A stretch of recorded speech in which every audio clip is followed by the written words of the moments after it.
My girlfriend texted, "Don't overreact. My ex just crashed at my place last night." It was too late for him to drive home. I replied, "Makes sense." The next morning, she woke up to find her Netflix, Spotify, and phone plan all disconnected, every single one under my name. That night she called crying, but the person who answered wasn't me. I'm 29, work in corporate finance, and I've been with my girlfriend Maya for 2.5 years. We didn't live together, but we were close. Close enough that when she mentioned needing a new phone plan last year because hers was killing her budget, I added her to my family plan without thinking twice. Same with Netflix, Spotify, even Amazon Prime. It was easier, cheaper, and I made more money than her anyway. She was a freelance graphic designer, income was unpredictable, and I wanted to help. That's what you do when you love someone, right? Wrong. Last Thursday night, I was at my apartment working late on a presentation for a client meeting. Around 11:30 p.m., my phone buzzed. Text from Maya. "Hey babe, just wanted to give you a heads up. Don't overreact, but Ryan showed up at my place tonight. He'd been drinking and said it was too late to drive home, so I let him crash on my couch. I didn't want him to get a DUI or something. I know it's weird, but I'm just being a decent person. Love you." Ryan, her ex-boyfriend. The guy she dated for 3 years before me. The guy she told me she had zero feelings for and hadn't spoken to in over a year. I stared at that text for a solid minute. My first instinct was to call her, demand to know what the hell she was thinking. But something stopped me. Maybe it was the way she phrased it. Don't overreact. Like she already knew this was wrong, but was trying to get ahead of my reaction. Maybe it was the fact that she texted me instead of calling. Or maybe it was just gut instinct. I texted back, "Makes sense. Stay safe." She replied immediately with a heart emoji. I didn't sleep that night. I sat on my couch, staring at my phone, playing out every possible scenario in my head. Maybe she was telling the truth. Maybe Ryan really did just crash on her couch and nothing happened. Maybe I was being paranoid. But I couldn't shake the feeling that something was off. At 6 a.m., I made a decision. I opened my phone and started disconnecting things. First, I removed her line from my phone plan. Then I changed my Netflix password and removed her profile. Spotify, same thing. Amazon Prime, gone. I even canceled the grocery delivery subscription I'd been paying for that sent stuff to her apartment twice a month. By 6:45 a.m., everything was disconnected. Then I waited. Update 1. The first text came at 9:23 a.m. My phone isn't working. Did you forget to pay the bill or something? I didn't respond. 10 minutes later. Babe? My Netflix isn't working either. What's going on? Still nothing from me. By noon, my phone was blowing up. 12 texts, 4 missed calls. The messages went from confused to annoyed to angry. Are you seriously ignoring me right now? This is so childish. I told you nothing happened. Ryan left at like 7 a.m. He slept on the couch. Why are you being like this? I finally responded at 1 p.m. We need to talk. I'll come by tonight at 7. She replied instantly. Finally, yes. Come over. I'll explain everything. I didn't go at 7. I went at 6:30, unannounced. I still had a key to her apartment. She'd given it to me 6 months ago, for emergencies. I let myself in quietly. The living room was empty. Then I heard voices from her bedroom. Her voice and a guy's voice. Laughing. I walked down the hallway. Her bedroom door was cracked open. I pushed it wider. Maya was sitting on her bed in an oversized t-shirt and shorts.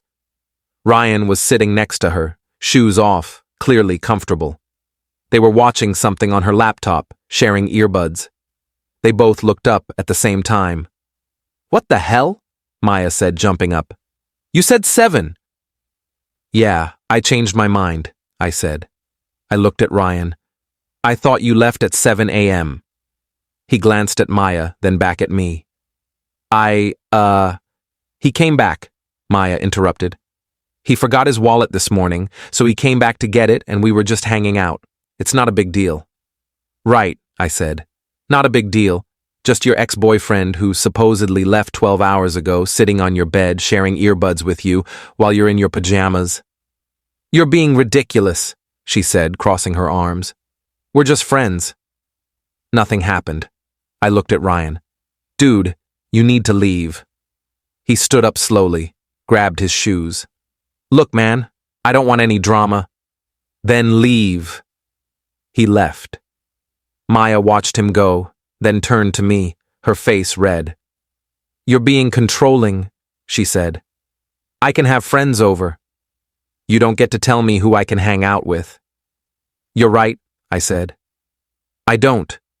But I also don't have to pay for your phone, your Netflix, your Spotify, or anything else. Her expression changed.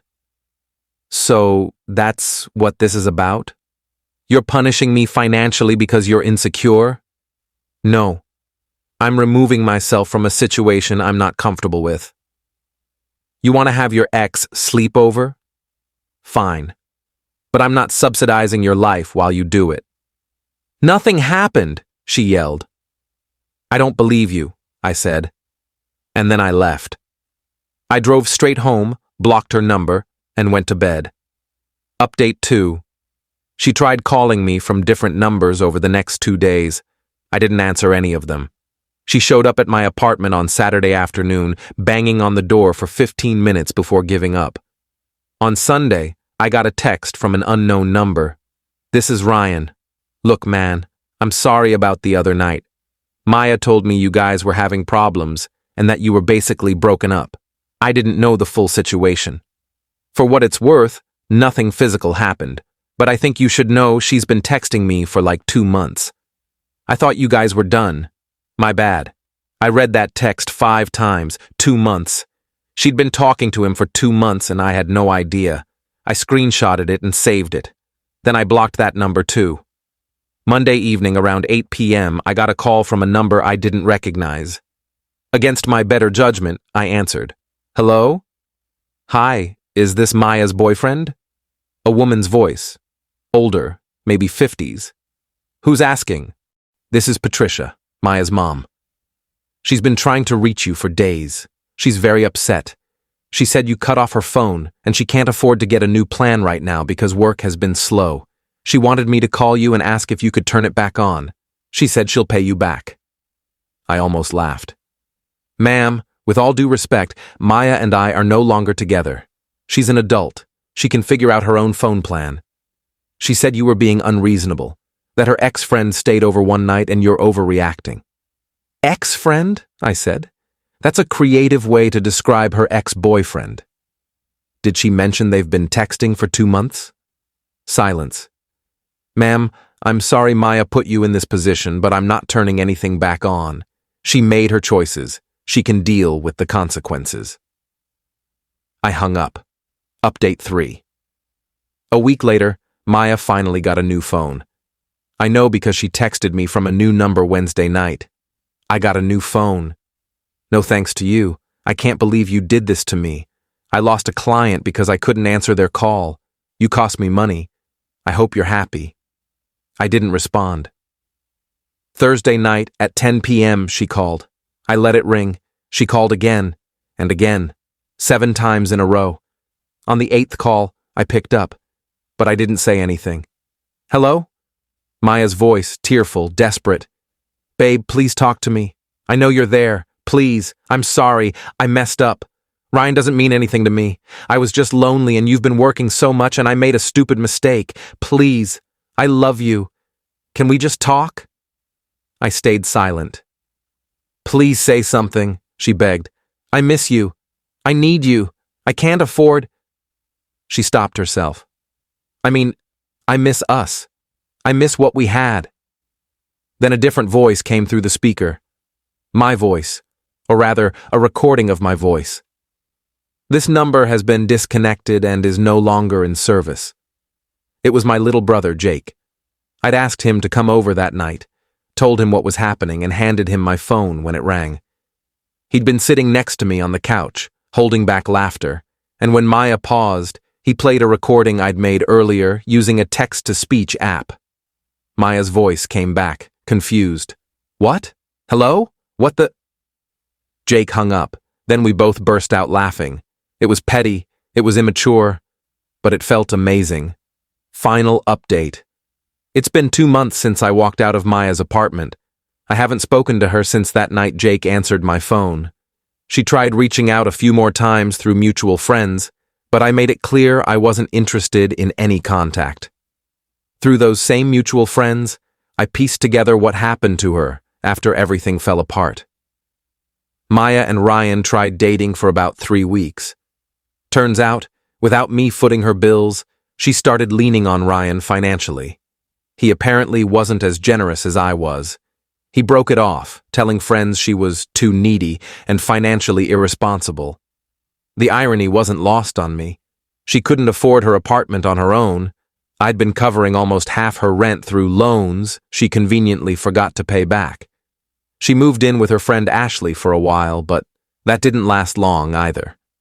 Ashley told a mutual friend that Maya was a terrible roommate who never cleaned and expected Ashley to cover groceries because she was going through a hard time. Last I heard, she moved back in with her parents. Her mom apparently wasn't thrilled about that, especially after I told her about the 2 months of secret texting with Ryan. Patricia called me one final time about a month ago, apologizing for getting involved and saying she understood why I'd ended things. She said Maya needed to grow up and take responsibility for her actions. Coming from her own mother, that said everything. As for me, I'm in a completely different place now. That Colorado snowboarding trip I mentioned, it was incredible. I reconnected with old friends, remembered what it felt like to just enjoy life without constantly worrying about someone else's drama or finances. Claire, the veterinarian I matched with, turned out to be amazing. We've been seeing each other for about 6 weeks now, and it's refreshing in ways I didn't know I needed. She insists on splitting everything 50-50, has her own career and apartment, and doesn't need me to solve her problems. We're just 2 adults enjoying each other's company. No games, no manipulation, no secret exes sleeping on couches. Last week, we were at dinner, and she mentioned she was thinking about getting a new streaming service. I jokingly offered to add her to mine, and she laughed and said, "Absolutely not. I'm not going to be that girlfriend." Then she paused and said, "Wait, did someone do that to you?" I told her the whole story. She listened, shook her head, and said, "You dodged a bullet. Good for you for having the self-respect to walk away." That hit me hard. Self-respect. That's what it was. For 2.5 years, I'd been so focused on being a good boyfriend, on being supportive and generous, that I'd ignored all the signs that Maya was taking advantage of me. The constant loans she never repaid, the way she always had an excuse for why she couldn't contribute more, the fact that she never once offered to take me out or buy me something nice, even on my birthday. I wasn't being loving, I was being a doormat. Someone from our mutual friend group told me Maya saw a photo Claire posted of us on Instagram. We went hiking last weekend and Claire tagged me in a story. Apparently, Maya called one of her friends crying, saying she made the biggest mistake of her life and that I was the best thing that ever happened to her. Too little, too late. I'm not the same person who let his girlfriend's ex sleep over and said, "Makes sense." I'm not the guy who pays for everything and expects nothing in return. I'm not someone's backup plan or financial safety net anymore. I'm just someone who knows his worth now, and that's worth more than any subscription service or phone plan I ever paid for. Maya taught me an expensive lesson, but it was worth every penny. Sometimes you have to lose money to gain clarity, and I've never been more clear about what I want and what I won't tolerate. Claire and I are planning a trip to Portland next month. She's already booked her own flight and hotel room, insisted on it. We'll probably end up sharing the room anyway, but the fact that she didn't assume I'd pay for everything? That's the difference. That's what a partnership looks like. As for Maya, I genuinely hope she figures her life out. I hope she learns that relationships aren't about finding someone to take care of you financially. I hope she grows up and takes responsibility for her choices, but I won't be around to see it. That chapter of my life is closed. And honestly, I've never been happier to turn the page. Edit. Some people are asking if cutting off her phone was too far since she needed it for work. Here's the thing. It was my phone plan, my money, my decision. She had 2.5 years to get her own plan. She chose not to because it was easier to let me pay for it. That's on her, not me. Edit 2. For everyone saying I should have just broken up with her directly instead of disconnecting everything, I did break up with her. Walking out of her apartment while her ex was sitting on her bed was the breakup. The disconnections were just me taking back what was mine. She wasn't entitled to services I was paying for after we were done.